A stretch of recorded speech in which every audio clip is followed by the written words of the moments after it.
Hello, today we will guide you through how to check token usage in Claude AI. If you want to monitor how many tokens you're using in Claude, the process is straightforward once you know where to look. In this walkthrough, we'll go from opening the Claude console to finding the usage details you need. Start by opening your web browser and typing Claude AI console into the search bar. When the results appear, make sure you select the official Claude platform site. This is important because there may be other pages or articles in the results, and you want to be sure you're accessing the correct dashboard for account and usage information. Once you've entered the Claude console, look to the left-hand side of the screen. You should see the main navigation menu there. From that menu, click Analytics. This section is where Claude groups reporting and account activity information, so it's the right place to begin when you want to review token-related data.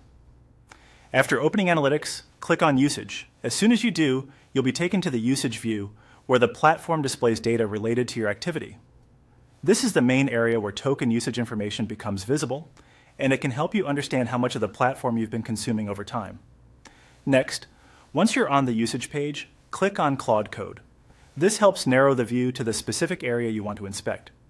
If your account includes multiple categories or services, selecting Claude Code makes it easier to focus on the relevant usage data instead of looking through broader account information. After that, click on Usage again. At this point, the token usage details should be visible. This is the section you'll want to review whenever you need to check consumption, monitor trends, or confirm how much usage has been recorded. A helpful tip while you're viewing this page is to take a moment to look carefully at the labels and sections on screen, since dashboards can contain several tabs with similar names. Staying within the analytics and usage areas will help you avoid confusion and get to the token information faster in future visits. And that's it. By going to the official Claude console, opening Analytics, selecting Usage, choosing Claude Code, and then viewing usage again, you can quickly check your token usage in Claude AI. Thanks for watching, and we hope this guide made the process clear and easy to follow.